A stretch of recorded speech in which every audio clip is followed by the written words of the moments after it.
ये कहानी उस महान प्रयास की है जिसे डॉक्टर भीमराव अंबेडकर ने समाज में समानता और न्याय स्थापित करने के लिए शुरू किया था।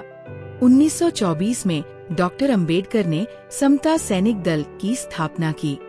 इस दल का उद्देश्य समाज में व्याप्त जातिवाद, असमानता और भेदभाव के खिलाफ एकजुट होकर लड़ाई लड़ना था। यह संगठन सामाजिक जागरूकता फैलाने और वंचित वर्गों को संगठित करने का माध्यम था। समता सैनिक दल का उद्देश्य केवल राजनीतिक आंदोलन नहीं था, ये एक सामाजिक आंदोलन था जिसका लक्ष्य जातिगत भेदभाव को खत्म करना और समाज में बराबरी लाना था। समता सैनिक दल सभी धर्म, जाति और वर्गों के बीच समानता को बढ़ावा देना हेतु लाया गया था। साथ ही दल के सदस्यों को शारीरिक रूप से सशक्त और मानसिक रूप से जागरूक बनाने पर जोर दिया जाता था। इसी के साथ साथ समाज के हर वर्ग को संगठित करना और उन्हें उनके अधिकारों के लिए लड़ने के लिए प्रेरित किया जाता था।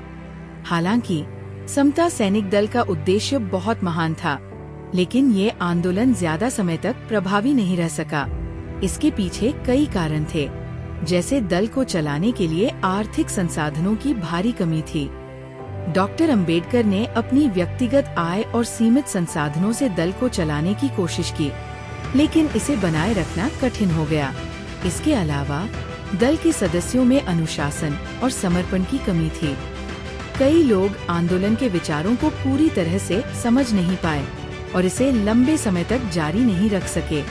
समाज में जातिवाद इतनी गहराई से समाया हुआ था कि लोगों को इस आंदोलन में जुड़ने और सक्रिय रूप से काम करने में झिझक होती थी। डॉक्टर अंबेडकर पर राजनीतिक और सामाजिक दबाव बहुत अधिक था। ब्रिटिश सरकार और तत्कालीन उच्च जातियों के संगठनों ने इस आंदोलन को आगे बढ़ने से रोकने के लिए कई अड़चनें पैदा की। बाबा साहेब स्वयं कई मोर्चों पर एक साथ काम कर रहे थे, जैसे संविधान निर्माण, दलित अधिकार, राजनीतिक आंदोलन आदि। इसलिए वे समता सैनिक दल को पर्याप्त समय और ध्यान नहीं दे सके। हालांकि समता सैनिक दल पूरी तरह सफल नहीं हो सका, लेकिन इसने समाज को एक महत्वपूर्ण संदेश दिया। डॉक्टर अंबेडकर का मानना था कि समाज में बदलाव तभी संभव है जब लोग संगठित होकर अपने अधिकारों के लिए लड़े। उन्होंने कहा था, संघर्ष ही जीवन है। अगर आप अपने अधिकार चाहते हैं तो आपको खुद को तैयार करना होगा। समता सैनिक दल भले ही उस समय असफल हो गया हो, लेकिन इसकी सीख आज भी प्रासंगिक है। यह हमें बताता है कि समानता और न्याय के लिए संगठन और एकता कितनी जरूरी है।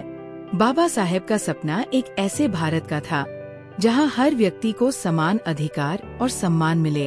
अगर ये वीडियो आपको पसंद आया हो तो इसे अपने दोस्तों और परिवार के सदस्यों के साथ जरूर शेयर करें। बाबा साहेब को हर व्यक्ति तक पहुंचाने की इस यात्रा में मेरा साथ दे।